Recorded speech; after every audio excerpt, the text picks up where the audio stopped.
Hello guys, welcome to ज्ञान विज्ञान academy. यहाँ हम कक्षा 10 हिंदी मीडियम में विज्ञान सब्जेक्ट के प्रकरण नंबर 1 की जिसका नाम है रासायनिक अभिक्रियाएं और समीकरण के बारे में चर्चा करेंगे। पिछले भाग में हमने ऊष्माक्षेपी अभिक्रियाएं, ऊष्माशोषी अभिक्रियाएं और कुछ रासायनिक अभिक्रियाओं के प्रकार जिसमें कि संयोजन अभिक्रियाएं और वियोजन अभिक्रियाओं के बारे में चर्चा की थी। यहाँ हम उसके आगे के बारे में चर्चा करेंगे, परंतु उसके पहले अगर आप हमारे चैनल पर नए हैं तो हमारे चैनल को सब्सक्राइब करें, वीडियो को लाइक करें और पास दिख रहे बेल आइकन पर क्लिक करें और ऑल नोटिफिकेशन को अनेबल कर दें ताकि हमारे चैनल पर आने वाले सारे वीडियो आप सरलता से देख सकें।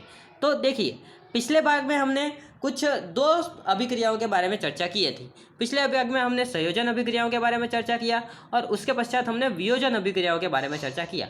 अब यहाँ पर हम उसके आगे मतलब कि तीसरी अभिक्रिया जिसे हम कहते हैं विस्थापन अभिक्रिया के बारे में चर्चा करेंगे। तो विस्थापन अभिक्रिया क्या होता है उसे हम समझते हैं। तो देखिए, यहाँ पर नाम में लिखा हुआ है विस्थापन, मतलब कि क्या होता है कि यहाँ पर कोई एक किसी चीज़ का विस्थापन होता है, मतलब एक जगह से दूसरे जगह पर उसका क्या होता होगा, स्थानांतरण होता होगा, इसलिए इसे हम कहते हैं विस्थापन अभिक्रिया।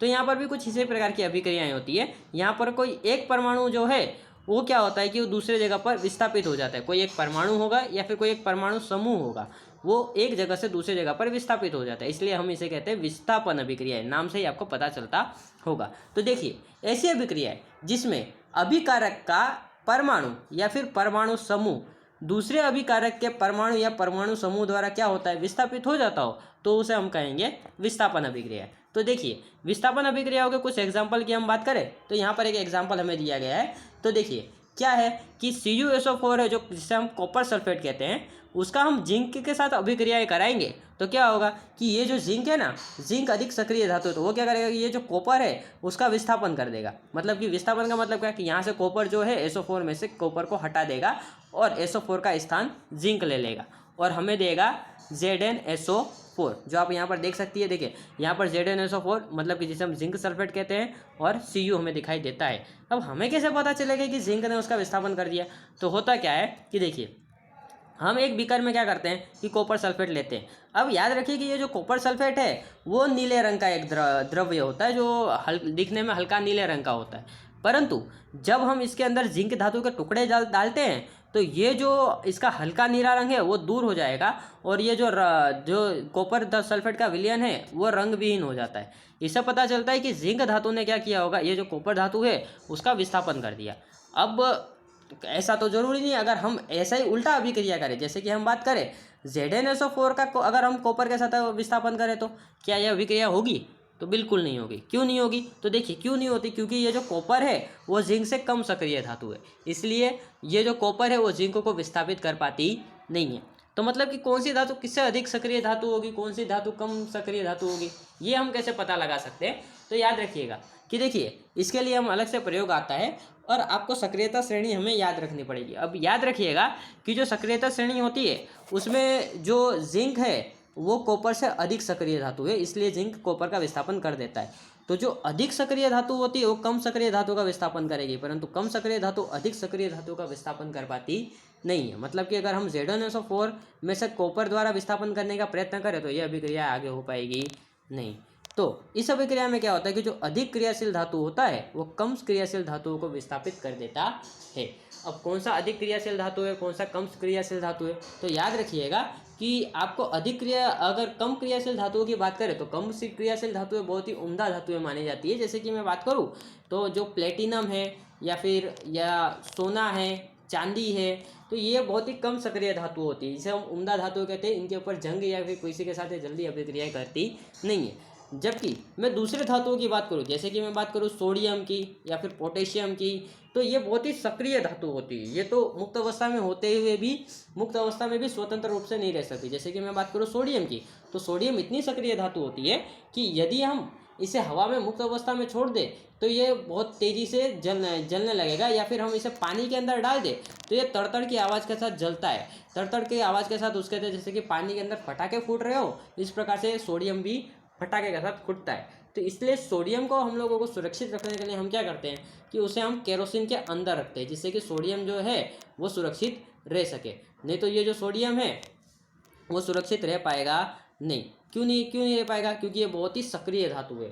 तो इस प्रकार से सक्रियता श्रेणी में हम धातुओं का क्रम भी दे सकते हैं। उसी प्रकार से हम आगे की बात करें तो विस्थापन अभिक्रिया के कुछ अन्य उदाहरण देखते हैं। देखिए यहाँ पर क्या है कि यहाँ पर देखिए ये जो पीबी है जिसे हम लेड कहते हैं वो CuCl2 का विस्थापन, CuCl2 में जो कॉपर है उसका विस्थापन कर देगा। क्यों विस्थापन कर देगा? क्योंकि ये जो लेड है वो कॉपर से अधिक सक्रिय धातु है, इसलिए यह कॉपर का विस्थापन कर देगा। और कॉपर का विस्थापन करने से हमें देगा PbCl2 जिसे हम लोग लेड क्लोराइड कहते हैं। उसी प्रकार से हमें देता है कॉपर। उसी प्रकार से हम अगली बात करें तो अगला हमारा कुछ रासायनिक अभिक्रिया इस प्रकार से कि जो Fe है उसका हम CuSO4 के साथ अभिक्रिया करते हैं। तो देखिए यहाँ पर भी ये जो Fe है वो कॉपर से अधिक सक्रिय धातु है। तो इस हिसाब से क्या होगा कि जो Fe है वो कॉपर का विस्थापन कर देगा और FeSO4 बना के देगा, और जो कॉपर है वो विस्थापित होकर अलग हमें प्राप्त हो जाता है। क्यों? क्योंकि कॉपर कम सक्रिय धातु है और जो आयरन है ये कॉपर की अपेक्षा अधिक सक्रिय धातु है, इसलिए वो उसका क्या कर देता है? विस्थापन कर देता है। उसी प्रकार से बात करें द्विविस्थापन अभिक्रिया। अब देखिए इसके भी नाम से आपको पता चलता है द्विविस्थापन अभिक्रिया। तो ये विस्थापन अभिक्रिया ही है, परंतु क्या होगा कि यहाँ पर एक परमाणु समूह विस्थापित नहीं होगा, यहाँ पर दो परमाणु समूह विस्थापित हो जाए। विस्थापन अभिक्रिया में क्या हुआ था कि केवल एक परमाणु या परमाणु समूह विस्थापित हो रहा था, लेकिन यहाँ पर क्या होगा कि दो परमाणु या फिर परमाणु समूह विस्थापित होता है, इसीलिए इसे हम द्विविस्थापित अभिक्रिया कहते हैं। तो यहाँ पर होता क्या है? तो वे अभिक्रिया है जिसमें अभिकारकों के बीच आयनों का आदान प्रदान होता हो उसे हम द्विविस्थापन अभिक्रिया कहते हैं। जैसे कि मैं बात करूं तो Na2SO4 aqueous plus BaCl2 aqueous that gives. अब हमें देखिए क्या होता है कि ये जो BaCl2 है ना वो Na का विस्थापन कर देगा और क्या करके देगा? BaSO4 हमें देता है। और इसी प्रकार से जो Na है वो विस्थापित होकर कहाँ पे आ जाएगा? Cl के पास आ जाएगा और हमें वो दे देगा NaCl। इसी प्रकार से कुछ द्विविस्थापन अभिक्रिया के अन्य उदाहरण की हम बात करें तो एक और उदाहरण कुछ इस प्रकार से कि जो कॉपर सल्फेट है उसका हम NaOH मतलब कि सोडियम हाइड्रोक्साइड के साथ जब रिएक्शन करते हैं तो क्या होता है कि यहाँ का जो OH ग्रुप है, देखिए यहाँ पर जो सोडियम ग्रुप है वो क्या करेगा? ये जो कॉपर है उसका विस्थापन कर देगा। तो इसके वजह से कॉपर विस्थापित होकर OH के पास आ जाता है जहाँ पे आयनों का आदान प्रदान होता है, तो CuOH ट्वाइस देता है। उसी प्रकार से Na2SO4 हमें प्राप्त होता है। उसी प्रकार से अगले प्रकार की बात करें तो देखिए यहाँ पर जो KCl है वो AgNO3 के साथ अभिक्रिया कर रहा है। अब देखिए जो एक पोटेशियम है वो अधिक सक्रिय धातु, तो वो क्या करेगा कि ये जो ये सिल्वर है उसका विस्थापन कर देगा और वो क्या दे देगा? AgCl दे देगा और उसी प्रकार से हमें प्राप्त होता है KNO3। इस प्रकार से द्विविस्थापन अभिक्रियाएं होती है। उसी प्रकार से बात करें तो जिस अभिक्रिया में जल में अविलेय लवण प्राप्त होता है उस अभिक्रिया को हम लोग अवक्षेपण अभिक्रिया कहते हैं। मतलब कि क्या होगा कि जो भी अवक्षेपण अभिक्रिया होगा उसमें हमें क्या होगा? जल के अंदर अविलेय लवण प्राप्त होते हैं, इसीलिए हम लोग उसे अवक्षेपण अभिक्रिया कहते हैं। अब अवक्षेपण अभिक्रिया के उदाहरण में हम क्या देखते हैं? तो देखिए यहाँ पर दिया है Na2SO4 aqueous plus BaCl2 aqueous। ये दोनों के बीच में जब अभिक्रियाएं होगी तो हमें देगा BaSO4 प्लस Na2 NaCl। इस प्रकार से BaSO4 जो है वो श्वेत रंग का पदार्थ होता है जो जल के अंदर कैसा होता है? अविलेय होता है। इसके लिए अवक्षेप के रूप में हमें प्राप्त हो जाता है। इसलिए यहाँ पर देखिए अब यहाँ पर BaSO4 जो है वो सफ़ेद रंग के अवक्षेप के रूप में प्राप्त हो रहा है, इसीलिए हम लोग इसे कहेंगे अवक्षेपण अभिक्रिया है। उसी प्रकार से आगे बात करें तो उपापचयन और अपपचयन अभिक्रियाएं कैसी होती है? तो देखिए सबसे पहले हम बात करते हैं उपपचयन अभिक्रियाएं की। तो देखिए जिस अभिक्रिया में ऑक्सीजन का योग होता हो या फिर क्या होता हो? हाइड्रोजन दूर होता हो, तो ऐसी अभिक्रियाओं को ऑक्सीकारक या फिर उपपचयन अभिक्रियाएं कहा जाता है। मतलब कि ऐसी अभिक्रियाएं होगी तो क्या होता होगा? या तो ऑक्सीजन उसके अंदर जुड़ेगा या तो जो हाइड्रोजन है वो क्या होगा? वहाँ से दूर होगा।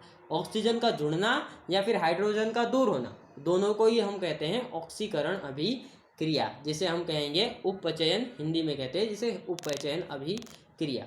तो देखिए इसके कुछ एग्जाम्पल्स की हम बात करें तो देखिए यहाँ पर हमें कुछ एग्जाम्पल इस प्रकार से दिया है, जैसे कि यहाँ पर 2 मैग्नीशियम Mg है वो O2 के साथ अभिक्रिया कर रहा है और Mg plus O2 that gives MgO।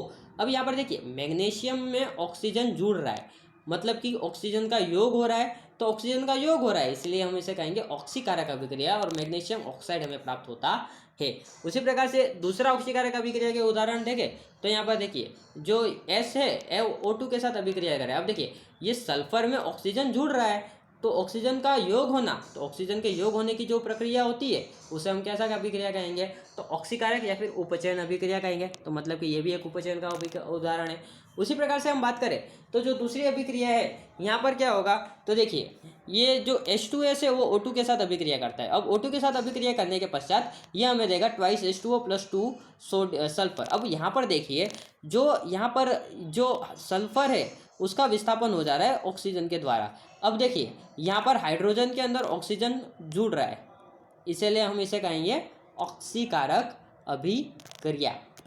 उसी प्रकार से आगे की बात करें तो अपचयन अभिक्रिया कैसे कहते हैं, तो देखिए ये जो होता है वो ऑक्सीकारक मतलब कि उपचयन अभिक्रिया का विपरीत अभिक्रिया होता है। तो इसमें क्या होता है कि इसमें ऑक्सीजन, देखिए उपचयन अभिक्रिया में क्या होता था कि ऑक्सीजन जुड़ता था या फिर हाइड्रोजन दूर होता था। तो यहाँ पर इसका उल्टा होगा, यहाँ पर क्या होगा कि ऑक्सीजन दूर होगा या फिर हाइड्रोजन जुड़ेगा, जिसे हम लोग क्या कहेंगे, अपचयन अभिक्रियाएं कहेंगे। तो देखिए जिस अभिक्रियाओं में ऑक्सीजन का ह्रास होता हो या फिर हाइड्रोजन का योग होता हो उसे हम कहते हैं अपचयन अभिक्रिया। अब अपचयन अभिक्रिया के उदाहरण में हम देखें तो देखिए यहाँ पर जो है MgO मतलब कि मैग्नीशियम ऑक्साइड है, उसका हम रिएक्शन करते हैं तो इससे क्या होता है कि देखिए ट्वाइस मैग्नीशियम प्लस O2 हमें प्राप्त होता है। अब देखिए यहाँ पर जो मैग्नीशियम है, मैग्नीशियम में से ऑक्सीजन दूर है, देखिए यहाँ पर MgO है, मैग्नीशियम का ऑक्साइड था, मैग्नीशियम में से यहाँ पर ऑक्सीजन दूर हो रहा है और अकेला हमें मैग्नीशियम प्राप्त हो रहा है।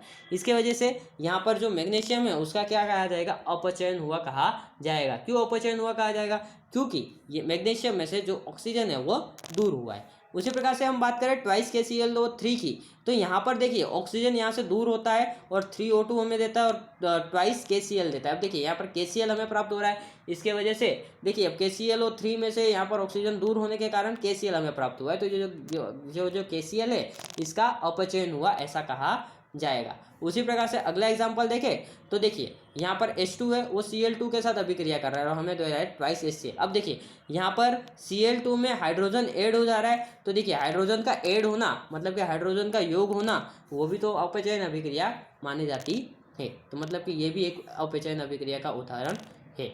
उसी प्रकार से बात करें तो उपचयन और अपचयन अभिक्रिया है, तो देखिए तो याद रखिएगा मित्रों कि ये जो उपचयन और अपचयन अभिक्रियाएं होती है इसे साथ में कहा जाता है रेडॉक्स अभिक्रिया। मतलब कि यहाँ पर क्या होगा, दोनों अभिक्रियाएं होगी कि एक पदार्थ का उपचयन होता है और दूसरे पदार्थ का अपचयन होता है। मतलब कि एक पदार्थ का ऑक्सीडेशन होगा, दूसरे पदार्थ का रिडक्शन होगा। तो ये दोनों प्रकार की अभिक्रियाएं होने से इसे अपचयन और उपचयन अभिक्रियाएं कहा जाता है।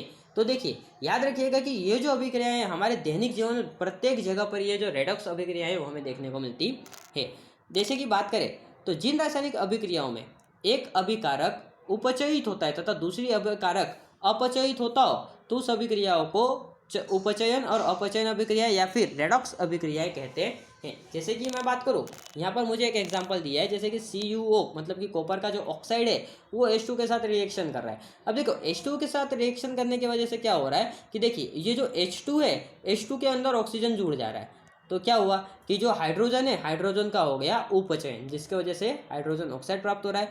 अब देखिए मैंने जैसे बताया था कि ऑक्सीजन का दूर होना भी एक प्रकार का क्या है, अपचयन है। तो देखिए यहाँ पर जो कॉपर ऑक्साइड है, कॉपर ऑक्साइड में से ऑक्सीजन दूर हो रहा है, तो इसे हम लोग कैसा अभिक्रिया कहेंगे कि जो कॉपर है उसका अपचयन हुआ है और उसी प्रकार से जो हाइड्रोजन है उसका उपचयन हुआ है। उसी प्रकार से अगला कुछ एग्जाम्पल इस प्रकार से कि रेडॉक्स अभिक्रिया के कुछ अन्य उदाहरण में हम देखें तो जो ZNO है वो कॉपर के साथ कार्बन के साथ अभिक्रिया कर रहा है। अब देखिए कार्बन के साथ अभिक्रिया के पश्चात क्या होता है कि ये जो Zn का ऑक्सीजन है वो कार्बन को मिल जाता है, तो हमें मिलता है CO। और देखिए वो जो Zn है वो अलग अलग हो जाता है, तो जिससे हम मिलता है Zn। अब देखिए यहाँ पर ऑक्सीडेशन किसका होता होगा, रिडक्शन किसका होता होगा। तो देखिए यहाँ पर उपचयन की बात करें तो देखिए जिसके अंदर ऑक्सीजन जुड़ा है उसका उपचयन होगा। तो देखो यहाँ पर कार्बन के अंदर ऑक्सीजन जुड़ रहा है तो मतलब कि कार्बन का उपचयन हो रहा है, और जिंक में से ऑक्सीजन दूर हो रहा है मतलब कि जिंक का क्या हो रहा होगा, अपचयन हो रहा है। उसी प्रकार से बात करें तो कार्बन उपचयित होकर CO तथा ZNO में अपचयित होकर Zn बनाता है। उसी प्रकार से अगला हमारा कुछ उदाहरण है कि MnO2 वो HCl के साथ रिएक्शन करता है। तो देखिए MnO2 का HCl के साथ जब रिएक्शन होता है तो यहाँ पर क्या होता है कि जो HCl है वो उपचयित होता है, और HCl उपचयित होने की वजह से क्या होता है कि HCl उपचयित होकर Cl2 और MnO2 को अपचयित कर MnCl2 बनाता है। जैसे कि यहाँ पर देख सकते हैं आप, तो जो मैग्नीशियम है, मैग्नीशियम में से ऑक्सीजन दूर हो रहा है, तो देखिए मैग्नीशियम का ऑक्सीजन दूर हो गया, इसकी वजह से MnCl2 बना, मतलब कि मैग्नीशियम का क्या हुआ होगा, अपचयन हुआ होगा। उसी प्रकार से जो आपका H2 है, देखिए जो HCl है, HCl में ऑक्सीजन दूर होकर H2O बन रहा है, मतलब कि इसका क्या हो रहा है, उपचयन हो रहा है, मतलब कि एक पदार्थ का अपचयन हो रहा है, दूसरे पदार्थ का उपचयन हो रहा है। तो ऐसे अभिक्रियाओं को हम लोग कहते हैं चाहे उपचयन और अपचयन अभिक्रिया या फिर रेडॉक्स अभिक्रियाओं के रूप में इसे हम जानते हैं। उसके बाद बात करते हैं हम लोग धातुओं के संचालन के बारे में। तो धातुओं का संचालन क्या चीज़ है, तो समझते हैं उसको। तो देखिए, आपने कभी देखा होगा कि जब नमी वाला टाइम होता है या कि बरसात का मौसम है या उस टाइम पे हो, तो आप लोहे के ऊपर जंग को लगते हुए देखे होते होंगे। तो ये जो लोहे के ऊपर जो लाल और भूरे रंग के जो जंग लग जाते हैं, उसे हम कहते हैं संचारण। तो ये जो धातुओं का, बहुत सी धातुएं ऐसी होती है जिनका इस प्रकार से संचारण होता है, इसलिए हम इसे धातुओं का संचारण के रूप में मानते हैं। तो वह अभिक्रिया है जिसमें वायु की नमी या ऑक्सीजन के प्रभाव के कारण धातुओं का क्षय हो या फिर ह्रास होता हो, उसे हम कहते हैं धातुओं का संचारण। क्योंकि धातुएं बहुत ही सक्रिय होती है, तो इसलिए वो बहुत ही आसानी से, अगर नमी हो वातावरण में या फिर ऑक्सीजन उपस्थित हो, तो उनके साथ अभिक्रिया करके उनका ह्रास होता है, मतलब कि उनके ऊपर ऑक्साइड की परत जम जाती है। उदाहरण के लिए हम बात करें तो लोहे की जो बनी हुई वस्तु होती है वो आरंभ में होती है चमकीली, लेकिन कुछ समय के बाद वायु और ऑक्सीजन के प्रभाव से क्या होती है, उन पर लाल और भूरे रंग की परत चढ़नी शुरू हो जाती है।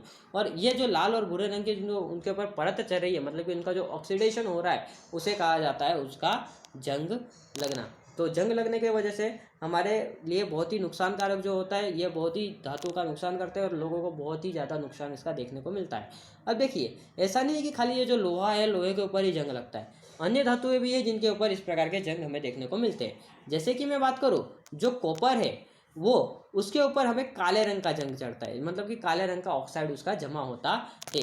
उसी प्रकार से मैं बात करूँ तो जो दूसरा है एल्यूमिनियम। अब जो एल्यूमिनियम है ये भी सक्रिय धातु है। अब इसका जब इसके ऊपर ऑक्साइड की परत जमती है, तो इसके वजह से ये हरे रंग का हमें दिखाई देता है, मतलब कि इसका जो जंग है वो हरे रंग का हमें दिखाई देता है।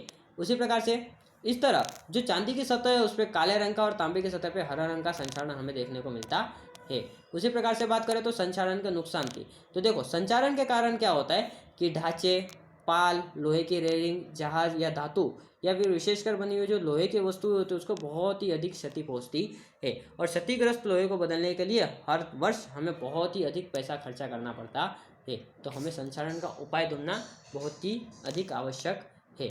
उसी प्रकार से बात करें तो संचारण के बचाव की, तो चलो इसके हम बचाव किस प्रकार से कर सकते हैं।